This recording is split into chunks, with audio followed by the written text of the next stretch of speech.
Greetings and salutations, everyone. It seems like I left my webcam somewhere else, so you guys may be seeing me in a slightly different aspect ratio and such like that, but hopefully nothing too surprising or outlandish happens as I try to edit this and get it done. But we are here doing our reflection of Crypts of Curses Crypts and Curses, which is the fourth episode of the story in Atar that is currently going on, the Adventure Academia. And we gotta do my whole intro thing. Greetings and salutations, everyone. Welcome back to the Inn of Planar Crossroads, and also welcome back to our House Specials series. So there you go. I did it. I didn't forget. So let's go ahead and do announcements real quick, and then we will get into the reflections. So as far as announcements, I don't have anything specifically for the Inn of Planar Crossroads that it's doing. I'm going to be editing and stuff and getting ready to release next month the 1000 subscriber special. I'm gonna have to play with the audio a bit to see if I can get it balanced out right. If not, I'll try and at least do a reflections on it, 2-part reflections, or a reflection for each part that we did, which we recorded 3 parts.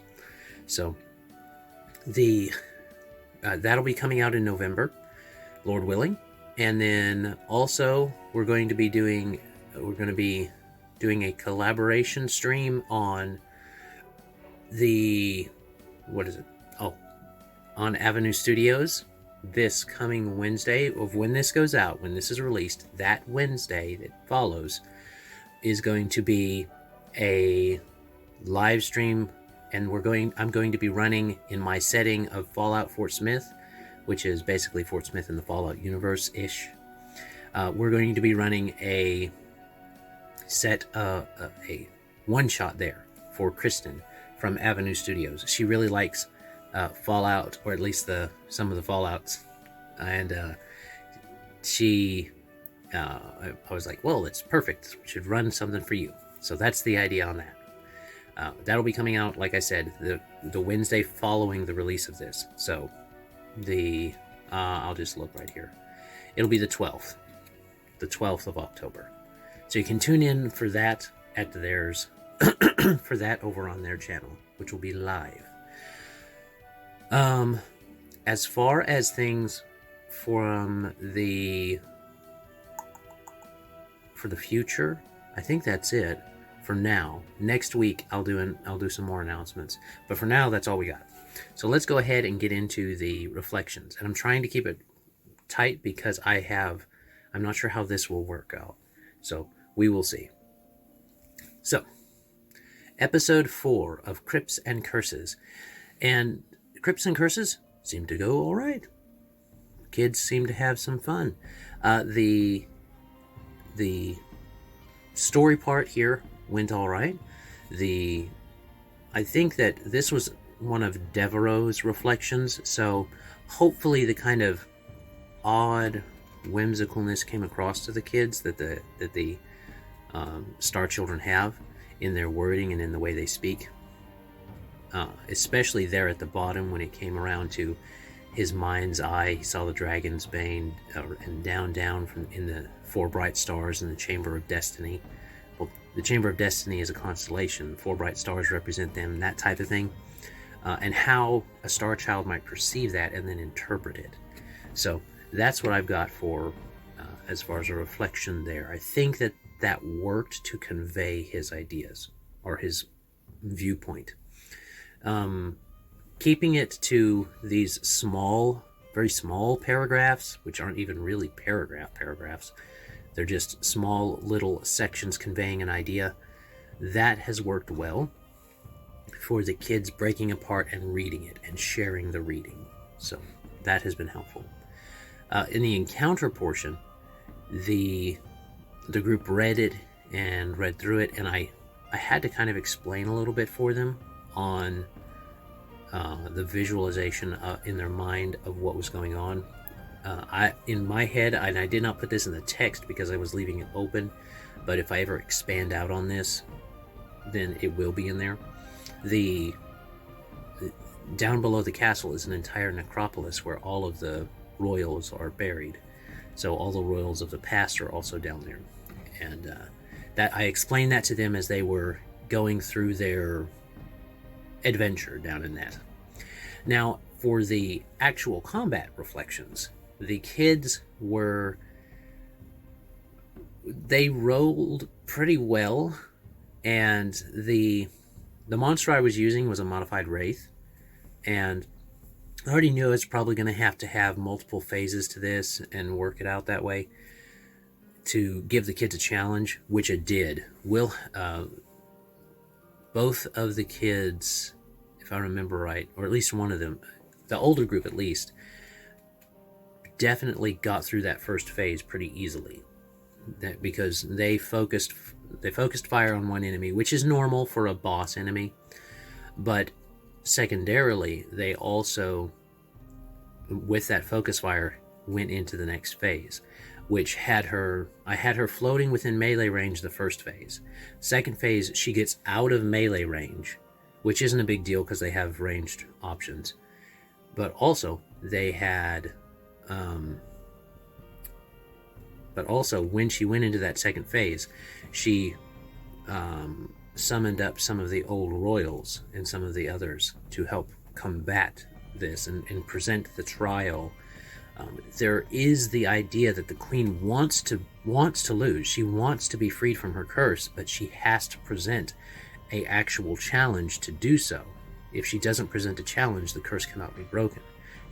They must be able to vanquish her. So that challenge was there, and there was a double bane that could be inflicted with her that I had, where she could inflict a double bane of fatigued and slowed. So if she was successful, and the kids didn't get to finish it, neither one of them got to finish the fight, but that's normal. It's only an hour class, really 45 minutes, so it's normal that they don't get to finish it. But both of them got afflicted with that, and they had that would have been rough to come back from had they not had some way to deal with it. Now, I did work some of Hildegard.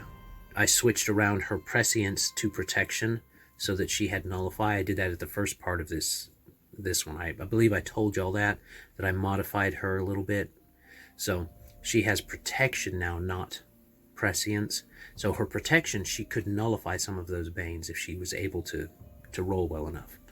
So that's what I would do for that. That's how I would suggest someone else running it, to remind their students, if not necessarily an older group, because they're supposed to be paying attention to those themselves, but a younger group, remind them that nullify is available through protection, and they can use it that way. But all in all, it was going to be challenging because she was so bane focused, and she had reinforcements coming in from the royals around her. So I think it was a very thematic fight, and the kids enjoyed the theming of it quite a bit. So hopefully I'm correct in that. Okay, now that we've done the reflection on the past one, on episode 4, let's go into what's happening in episode 5 and do the flavor text. So episode 5 is titled In the Belly of the Beast, and you'll see why in a minute. So first, flavor text for episode 5.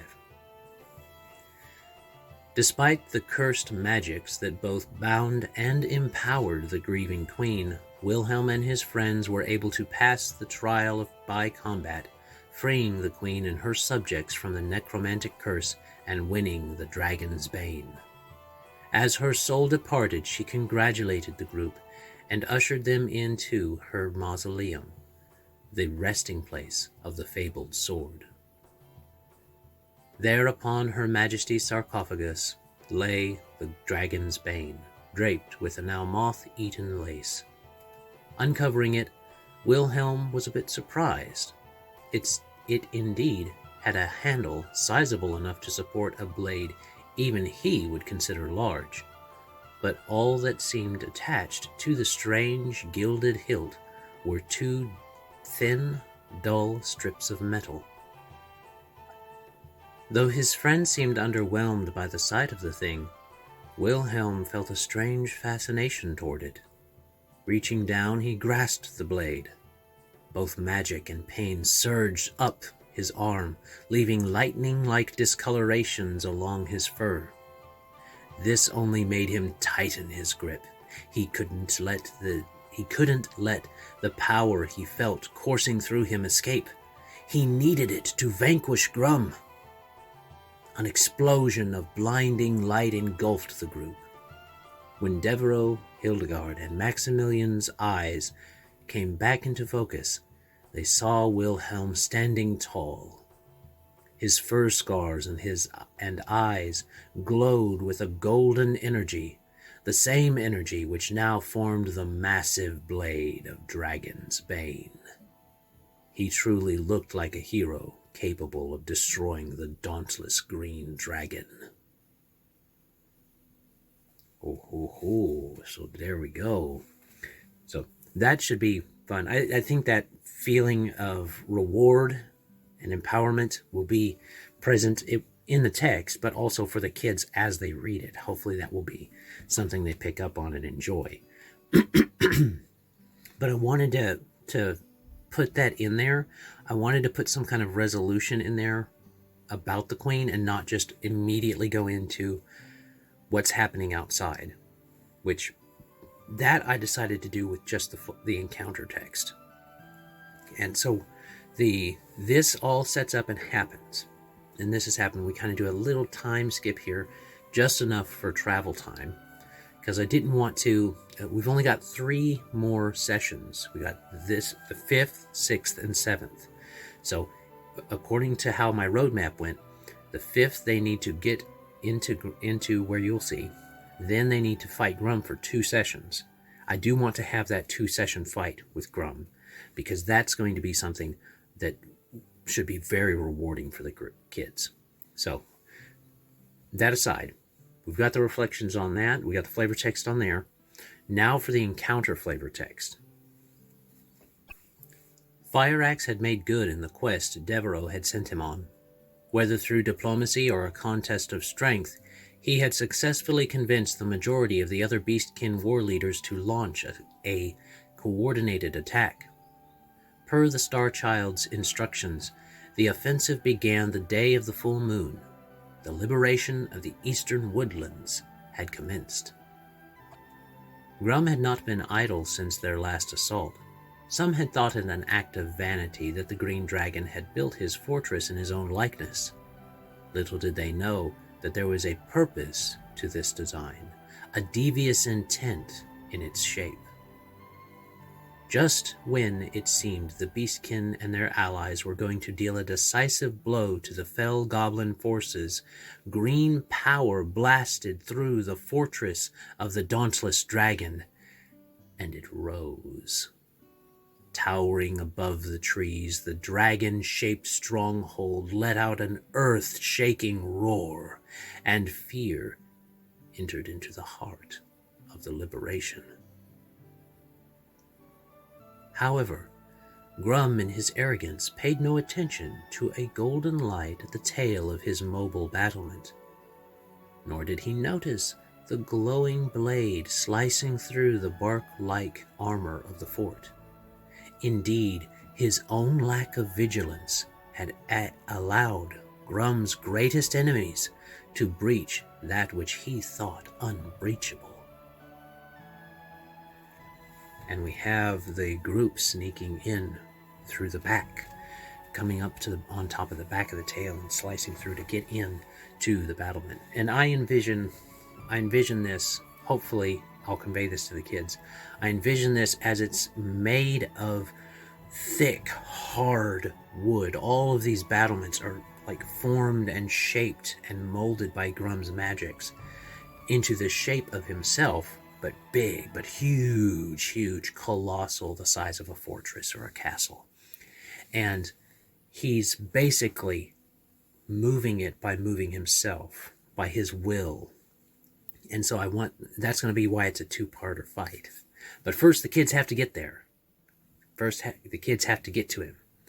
So, most of his forces will be out. They're going to be fighting through forces to get into where they need to be. And hopefully, to get in and find Grum. And that's the plan for this particular fight, is for them to fight through the fortress.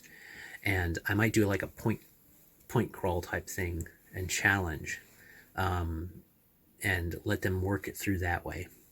But I could see this being a much longer thing if someone was doing this in a home game. Very fun.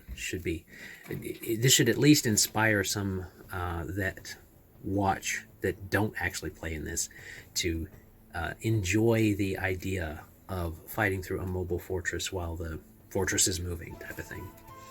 But hopefully the kids enjoy that too. So now, let me see. That's about it for this particular reflection. I don't want, like I said, I'm recording here and I'm trying to edit this and get it all stitched together correctly. So I'm not going to actually do any lore this time. Sorry, aside from what I just said with the presentation of the fortress. But I do imagine it as being this big, huge thing. And it's towering above the stories high, this mobile fortress that he can blast his breath through and stuff like that. So hopefully that will come to fruition and everybody will be able to see just how, in their mind's eye, how interesting and fun and cool that would be, and how the kids are battling it. So anyway, I think that's everything for now. For anything else, you can leave questions, comments, and observations down below. This is all my final thoughts and observations. So if you have any questions, comments, or observations, like I said, leave them below.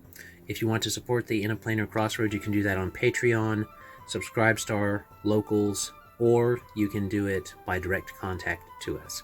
So there you go. That's about everything I have. So as always, have a great day. God bless and enjoy. Bye.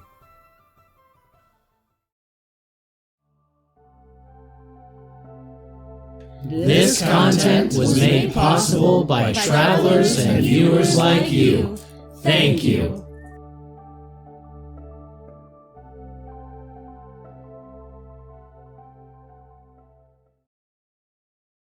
Okay, now it should work. All right. Though he fix that. I'm gonna start that over. Gotta add some here. Fixing grammar. Fire Axe had made good. Per the Star Child instruction. Per the Star. Start it over. Fire Axe had made good in his quest. Per the charge. To the fell dragon. Okay, that's what's messing with me some. Little did they know. Start it over again. Okay, so that's done. Now let's see if I can get this stitched together.